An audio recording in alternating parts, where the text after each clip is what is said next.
આ તરફ પંચમહાલ હાલોલની શિવરાજપુર જિલ્લા પંચાયત બેઠક બિનહરીફ થઈ છે। શિવરાજપુર જિલ્લા પંચાયત બેઠકની પેટા ચૂંટણી માટે કોંગ્રેસ અને ભાજપના ઉમેદવારોએ નોંધાવી હતી ઉમેદવારી પત્ર પરત ખેંચવાના અંતિમ દિવસે કોંગ્રેસના ઉમેદવાર પરત ખેંચતા ભાજપના મીનાબેન પરમાર થયા બિનહરીફ।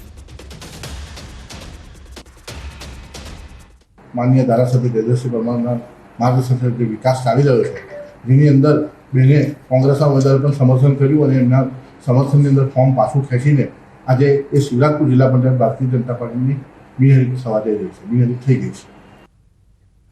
ચૂંટણીના ફોર્મ ચકાસણીના અંતિમ દિવસે ઉમેદવારોનું ચિત્ર સ્પષ્ટ થયું છે અને ઝાલોદ નગરપાલિકા ચૂંટણી માટે 28 બેઠકો માટે 162 ફોર્મમાંથી 129 ફોર્મ માન્ય જ્યારે 33 ફોર્મ રદ થયા છે। દેવગઢ બારિયા નગરપાલિકા ચૂંટણી માટે 24 બેઠકો માટે 122 ફોર્મમાંથી 92 ફોર્મ માન્ય જ્યારે 30 ફોર્મ રદ થયા છે તો પીપેરો જિલ્લા પંચાયત સીટ માટે 6 ફોર્મમાંથી 2 ફોર્મ રદ 4 ફોર્મ માન્ય થયા છે। આ તરફ પીપલોદ તાલુકા પંચાયત બેઠક પર કોંગ્રેસ ઉમેદવારનું મેન્ડેટ અને ટેકેદારો નહીં આવતા પીપલોદ બેઠક પર ભાજપનો ભગવો લહેરાયો છે।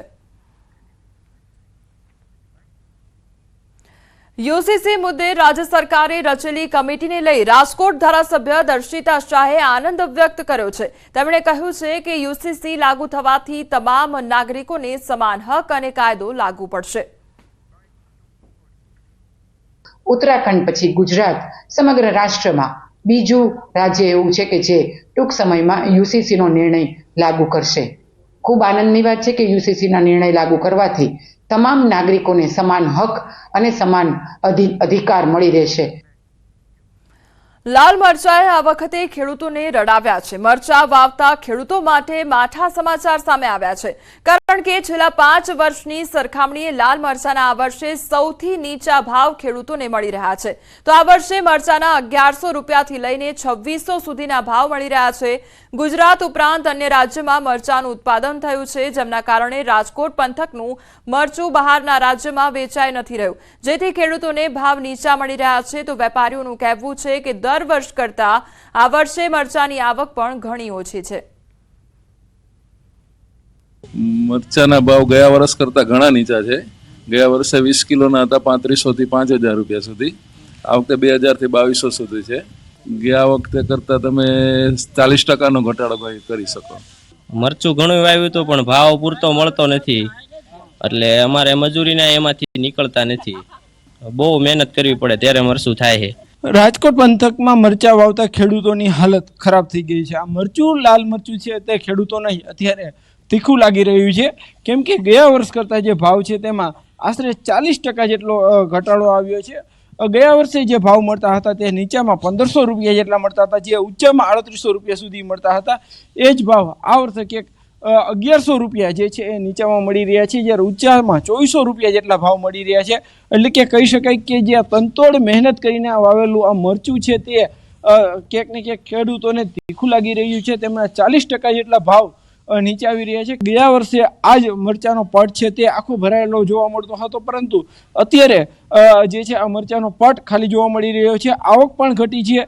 બીજી તરફ ખેડૂતોની જે છે એ ખેડૂતોની આર્થિક આવક ઘટી છે, બીજી તરફ મરચાની પણ આવક ઘટી છે, એટલે ક્યાંક ને ક્યાંક ખેડૂતોમાં પણ નિરાશા જોવા મળી રહી છે। જોકે આજે આગામી સમયમાં આ ભાવની સ્થિતિ કેવી છે તે પણ જોવાનું રહ્યું। હાર્દિક જોશી, ન્યૂઝ 18 ગુજરાતી, રાજકોટ। ઉપલેટાના પાટણવાવ રોડ પર ભાદર નદીના કાંઠે આવેલ નગરપાલિકા સંચાલિત એનિમલ હોસ્ટેલ પાસેના કેરીના બાગમાંથી દીપડો પાંજરે પુરાયો અને કમલભાઈ મનસુખભાઈ દોશીના કેરીના બાગમાં રહેતા ધવલ મોરી નામના માલધારીએ ગતરોજ દીપડાને જોતા ફોરેસ્ટ વિભાગને જાણ કરી હતી। ફોરેસ્ટ વિભાગની ટીમ ઘટનાસ્થળે પહોંચી તપાસ હાથ ધરી હતી, જેમાં ગત મોડી રાત્રે મારણ કરવા આવનાર દીપડો આખરે પાંજરે પુરાતા આસપાસના વિસ્તારના ખેડૂતો અને માલધારીઓએ રાહતનો શ્વાસ લીધો હતો। ઉલ્લેખનીય છે કે માત્ર 5 દિવસ પહેલા પણ એનિમલ હોસ્ટેલ પાસેથી એક દીપડો પાંજરે પુરાયો હતો, જેમાં ફોરેસ્ટ વિભાગની ત્વરિત કામગીરીને લઈને ખેડૂતો અને માલધારીઓએ ફોરેસ્ટ તંત્રનો આભાર માન્યો છે।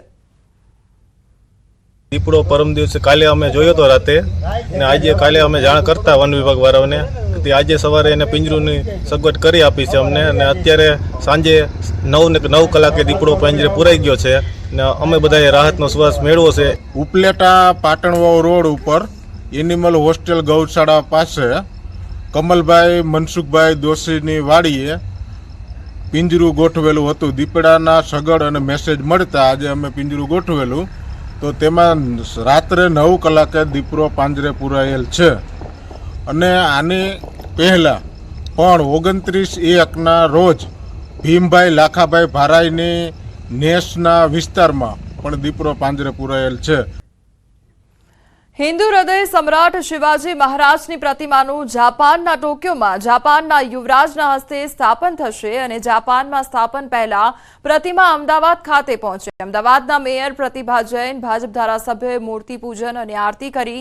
આગામી દિવસોમાં રાજ્યભરમાં રથયાત્રા જશે. મહત્વનું છે કે મહારાષ્ટ્રના અલગ અલગ 11 કિલ્લામાંથી માટી લઈ જઈ જાપાનમાં સ્ટ્રક્ચર તૈયાર કરવામાં આવ્યું છે. हमारी संस्था एक सामाजिक संस्था है, पुणे महाराष्ट्र से हम लोग हैं. अभी इसका जो इंडो जापान जो शिव स्वराज रथ यात्रा जो चल रही है, इसकी जो शुरुआत है पूना से हुई थी. सातारा में छत्रपति शिवाजी महाराज जी के वंशज है उदयन राजे जी भोसले, इन्होंने इसको हरी झंडी देख के इसको प्रस्थान किया था. हिंदू साम्राज्यना स्थापना करनार आदरणीय छत्रपति शिवाजी महाराजनी प्रतिमा जापाનમાં પ્રસ્થાપિત થવાની છે. આ સ્ટીલની પ્રતિમા છે અને જાપાનના ધરતીકંપવાળા વાતાવરણને અનુરૂપ સ્ટીલની પ્રતિમાઓ પર ફાઇબર ચડાવી અને આખા દેશમાં પરિભ્રમણ કરીને દેશના બધા જ મોટા રાજ્યોમાં શહેરોમાં ફરીને આજે અમદાવાદ આવી રહી છે. આપણા માટે ગૌરવની વાત છે.